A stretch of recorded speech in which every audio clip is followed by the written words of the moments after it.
Alô galera, seja bem-vindo a mais uma aula do site A Vaga é Minha, aqui é o professor Zeca, bom dia, isso, dá bom dia pro Zeca.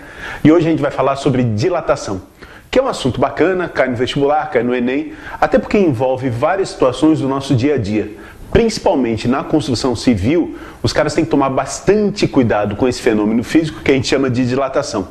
Antes da gente ver alguns exemplos, vamos dar uma falada de por que isso acontece nos corpos. Por que os corpos, quando aquecem, eles aumentam o seu tamanho? Isso. Dilatação tem tudo a ver com temperatura, com aquecimento e resfriamento, beleza? No aquecimento, a grande maioria dos corpos se dilata, aumenta o seu tamanho, e no resfriamento, a grande maioria dos corpos diminui o seu tamanho. Então, qual é a relação que existe entre as duas coisas? A gente já falou sobre temperatura em uma outra aula, né? A gente viu que temperatura é uma grandeza que está associada à agitação dos átomos ou moléculas que constituem um corpo. Estão lembrados disso? Quanto maior é a temperatura, mais os átomos de um corpo se agitam, mais eles balançam. Então, se a gente pensar em agitação, a gente tem já um caminho para entender a dilatação. Porque olha só, né? Se eu tenho dois átomos próximos um do outro e eles estão se agitando, e a gente aumenta a temperatura e a agitação aumenta, automaticamente rola um afastamento entre os átomos. Percebe isso? Sim ou não? Tá aqui, os dois átomos balançando um pouquinho, né? Então eles mantêm uma certa distância média entre eles. Se aumenta a agitação, eles acabam se afastando um do outro. E à medida que os átomos vão se afastando, o tamanho do corpo como um todo aumenta. Claro, a gente é constituído por um monte de átomos.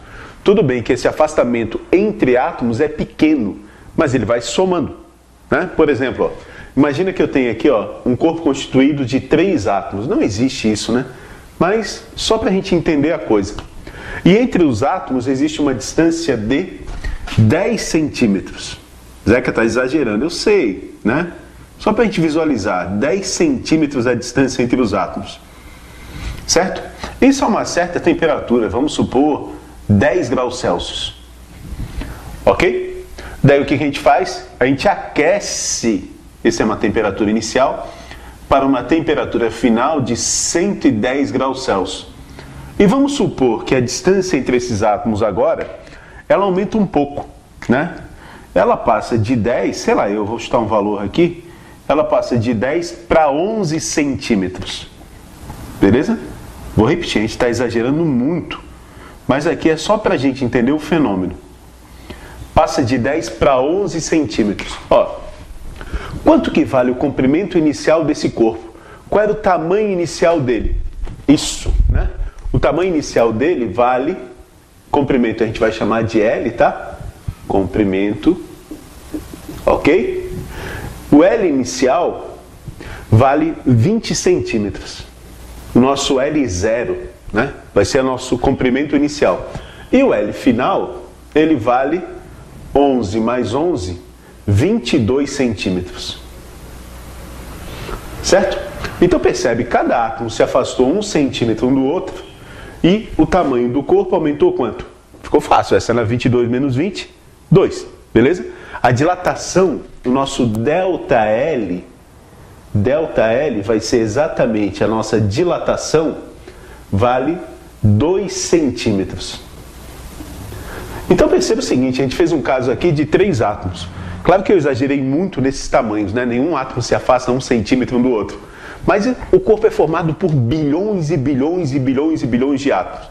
Lembra, né? Número de Avogadro, 6, alguma coisa vezes 10 na 24. Então é muito átomo que forma um corpo. Se cada um se afasta um valor muito pequeno, na hora que a gente soma, isso passa a ser significativo. E um detalhe, esse afastamento entre átomos é microscópico, né? A gente não consegue ver. Aliás, é muito abaixo da escala micro, né? Abaixo da escala nano até. Mas o total desses afastamentos é macroscópico, a gente consegue ver, a gente consegue perceber. Então, o pessoal que constrói, principalmente, tem que tomar cuidado com isso. Porque quando um corpo aquece, o tamanho dele aumenta. E se eu tiver um bocado de corpos encostados um no outro, na hora que ele aumenta, ou quebra, ou um sobe por cima do outro. Então, dá uma olhadinha nessa imagem aqui, A gente tem um afastamento nos trilhos de trem. Isso, os trilhos de trem têm uma junta de dilatação. Um espaço para na hora que aquece o trilho, um não entortar ou ir sobre o outro, para ele poder aumentar o seu tamanho sem que tenha problemas no trilho. Percebe nessa imagem aqui o que rolou quando teve um incêndio numa floresta próxima a um trilho de trem. Beleza? Estão notando? Ó? Os trilhos ficaram todos tortos, porque eles dilataram e as fugas de dilatação não eram suficientes para prever esse aumento no comprimento. Claro, a gente vai ter outros exemplos. Dá uma olhada, isso daqui é a junta de dilatação que a gente tem numa ponte. Isso, as pontes também. Quando elas aquecem, elas dilatam, e não é nada legal, né? Elas trincarem por causa disso, ou um pedaço subir em cima do outro, blum, cair a ponte toda e o cara que está em cima, pau, né? Se ferra junto com a ponte. Não, é bacana ter ali uma previsão do quanto que ela vai dilatar, para não ter problema com isso, beleza? Também a gente vai ter junta de dilatação num exemplo bem mais simples, que tem na casa de vocês, piso. Isso, piso, olha só, né? Tem junta de dilatação. A junta serve exatamente para impedir que na hora que rola o aquecimento, um piso suba sobre o outro. Beleza? Zeca, aí em quantas dimensões ocorre a dilatação? Em todas, ou seja, em 3, né? Ocorre a dilatação do comprimento do corpo, da largura do corpo e da espessura ou da altura do corpo. Sempre ocorre dilatação nas 3 dimensões, sempre. Eu tenho um corpo constituído, né, por vários átomos. E sei lá, né? Vamos supor que eu tenho uma estrutura cristalina em que os átomos formem, por exemplo, um cubo. Beleza? A gente tem lá um cubo, né? E o corpo é formado por vários desses cubos. Esse pretinho aqui que eu desenhei são os átomos, ok? E esses átomos aqui, faltou um, né? Tem um aqui atrás, tal. Então, esses átomos aqui, ó, eles estão ligados por forças eletromagnéticas, né, que não vem ao caso agora. E eles estão vibrando, o que vai me dar a temperatura, lembra? Quando rola um aquecimento, esse se afasta do que está do lado dele. Mas também se afasta do que está em cima. E também se afasta do que está atrás. Quer dizer, se eu pegar uma caneta, né, os átomos se afastam nessa direção aqui, ó, do comprimento. Então ela vai ficar mais comprida quando eu aqueço. Se afastam na direção da largura e se afastam também na direção da altura. Beleza? Eu vou ter dilatação em todas as dimensões. O corpo sempre aumenta o seu volume.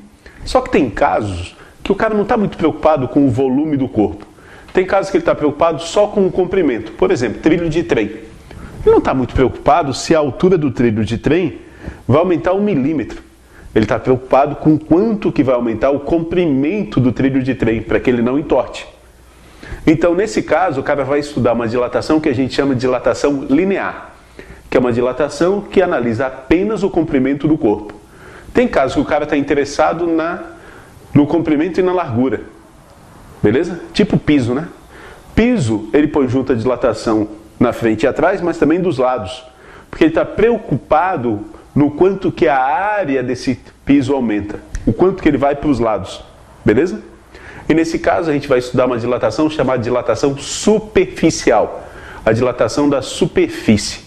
E tem casos que a gente quer saber a dilatação de tudo. Por exemplo, se a gente põe gasolina num tanque de combustível e a gente quer saber se o tanque de combustível vai suportar o volume de gasolina quando aquecer, né? A gente está preocupado com o volume da gasolina.